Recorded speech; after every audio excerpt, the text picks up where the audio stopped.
ব্লগটা আগের সোমবারের, মানে শ্রাবণ মাসের দ্বিতীয় সোমবার। আরে এত ল্যাথখোর হলে ব্লগ তো দেরিতেই আসবে না। যাকে বাদ দাও। তো সেদিন সকাল সকাল স্নান টান কমপ্লিট করে ঘরের শিবকে জল দিয়ে আমরা বেরিয়ে গেছিলাম মদনেশ্বর শিব মন্দিরে, মানে আমাদের কোটাশুরি। সেই দিন অনেক দূর দূরান্ত থেকে বাবার মাথায় জল ঢালার জন্য অনেক ভক্তরা আসেন, তাই আমরাও চলে গেছিলাম। অন্যবার আমরা নদী থেকে জল আনি, কিন্তু এবার ঘর থেকেই নিয়ে গেছিলাম। খুব সকাল সকাল গেছিলাম, তার জন্য অনেক ফাঁকাই ছিল, কিন্তু একটু ভিড় ছিল, লাইনে একটু দাঁড়াতে হয়েছিল। তো আমি, ইন্দু, আমার মা আরও ওই যে মধু ওখানে কথা বলছিল, আমার জন্য বলছিল ব্লগ করে। তারপর আমরা লাইনে দাঁড়িয়ে দাঁড়িয়ে সবাইকে দেখছিলাম আর কিছু কিছু কথা বলছিলাম। যাই হোক, গসিপ করিনি।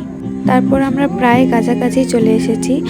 আর ঠাকুরমশাই তো সেই দিন ঠিকঠাক জলই ঢালতে দিচ্ছিল না, একটুকুও শান্তিভাবে জল ঢালতে দিচ্ছিল না। হ্যাঁ ঠিকই, সেদিন অনেক ভিড় হবে, এত মন দিয়ে পুজো করলে সেদিন হবে না, কিন্তু এই ছোট্ট ছেলে মেয়েগুলো বাবাকে কিছু জানানোর জন্যই তো বাবার মাথায় জল ঢালে, তাই একটু শান্তিভাবে পুজো করতে দিলে হতো।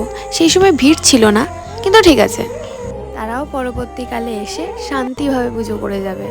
যাই হোক, তাই আমি তাড়াতাড়ি করে জলটা ঢেলে নিলাম। তারপর মন্দিরে যে সমস্ত ঠাকুরগুলো আছে সেগুলোর মাথায় জল ঢাললাম। আর এই ভিডিওগুলো নেক্সট পার্টে আসবে। টাটা।